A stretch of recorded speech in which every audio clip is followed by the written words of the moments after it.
All right, to wrap it up here, we have a list of the 10 happiest countries in the world in 2021. Now, this is obviously controversial, like just because it's like, well, if your country's not in here, you're like, hey, Yeah. I'm super happy over here. Or just like, yeah, this is difficult because it's like a questionnaire. It's like a survey. And who answers the survey? Well, it's not 100% of the population, and it doesn't have any bearing on you personally. It's obviously based on averages and Sure. and how people answered it and whatever else. But they do this every year anyways. And this is a weird time, so it's more subjective. The United Nations, I guess, does it. And they put this thing out called the World Happiness Report, which they first published in 2012. And it is conducted by the UN's Sustainable Development Solutions Network.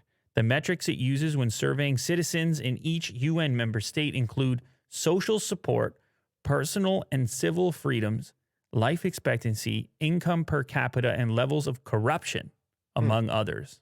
So these are the factors that exist in the questionnaire.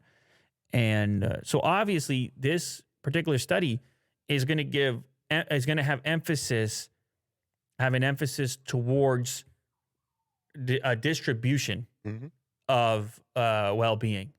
Because if you just poll the general public, in certain communities, you're going to have too much contrast. There could be some people doing really, really well, and then there could be some people not doing so well, which would skew your results. So a lot of these countries have established themselves as having like a pretty static or uniform distribution of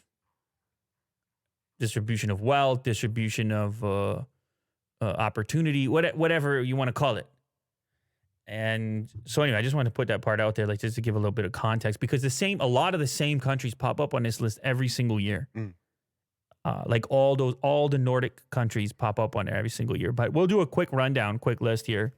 Coming in at number 10 is Austria. Number 9 is New Zealand.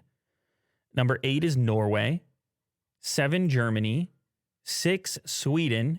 5, the Netherlands. 4, Switzerland. I mean, look at the pictures they chose. I'm getting happy just looking at them. Very scenic. 3, Denmark. 2, Iceland. And 1, Finland. Wow.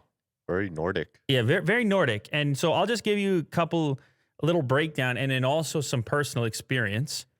So the happiest country in the world for the 4th year running is Finland, according to this survey. And apparently it's a high income country. Well, not apparently. I mean, it's pretty evident. With a strong education system. And they're big into saunas and outdoor activities. Well, that's the reason. You got saunas. You're happy. And right? hiking. I mean, it's great, right? Wrong. You can't go wrong. So, I mean, there's been some studies around saunas. Yeah. Like that it's like really good for you. And some of these countries have a real strong sauna culture. And you know what else they have in some of these countries? They don't mind being cold either. Yes, there's a contrast. You'll see them just be swimming in, there's that channel on YouTube. What's it? Do you remember the name of it? I don't know. We'll give a shout out when we'll find it off the air. But it's a guy on YouTube, viral videos. All he does, he skates on thin ice in just his bathing suit. Actually, you know what? Search it up right now. People are going to get mad that they didn't see it. Put skating on thin ice. You're gonna have to scroll down. There it is, on thin ice 9. Okay, so he's in Norway. Speaking of Nordic countries, and his name of his channel is Apetor or Apetor, Apetor. And this guy does not mind the cold. I will tell you what. He'll take a dive right in there. He'll roll around in snow. He'll take a shot of vodka. It's no big deal in Norway. He's living life. See, he even cut his leg getting in and out of the ice. It didn't ruin his day. He's having a time. No, I mean, this channel's out of control. By the way, I should say this channel's out of control. But you also know the guy Wim Hof Yep. as well, and I believe he's from the Netherlands, so somewhat nearby. And same thing. It's like a weird, like putting the body through those extremes Yes. of discomfort. The some weird contrast of the cold environment and the sauna, and like the body having some sort of discomfort, I guess, or just triggering certain systems in the body for Like, fight or flight kind of situation, or I don't know. I mean, look, they study this stuff, and Rhonda Patrick, you can listen to her stuff on saunas, and obviously it's all the rage to get cold in those cryo chambers. a mental and physical battle. Yeah, but I can just speak from personal experience of because it's cold enough here in the winter, and like spending extended sessions outside, maybe playing hockey on the outdoor rink or something. It is a different feeling when you're cold Oh boy. down to the bone, you Yes. know? And these guys even colder up there in Norway. Like, Yeah. so anyway, so they claim to be the happiest over there. They also ranked very high on the measures of mutual trust that have helped to protect lives and livelihoods during the pandemic. So they kind of trust one another as well, apparently, again, according to the report. Coming in at number 2 is Iceland. Now, I have personal experience. I've been to Iceland twice. You've been to Iceland once. Mm-hmm. So maybe we can comment on that. It is a very small population, right? You got 350,000 people. So it's like a town. Yes. The entire country. For sure. It's one island. It almost feels like everybody knows everybody, for real. Mm-hmm. Which it would, obviously, 350,000 people. Very scenic.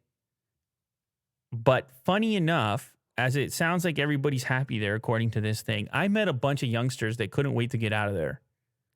And I remember thinking to myself, oh, that's just what youngsters do. They assume that they got to, take off. And like, Sure.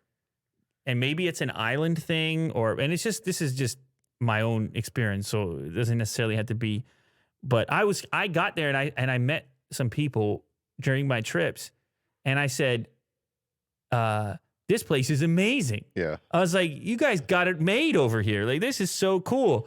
And they're like, yeah, can you take us back to Toronto with you? And I was like, what? Really? And they're like, half the year it's dark and we sit on on the internet. Mm-hmm. And they were being brutally honest. Now, I'm not saying that's what everybody does, but that's just what I was told. So that's kind of why I put the preamble at the beginning of like, how does a person perceive these questions around happiness and trust and things like this? It's a very difficult thing to gauge.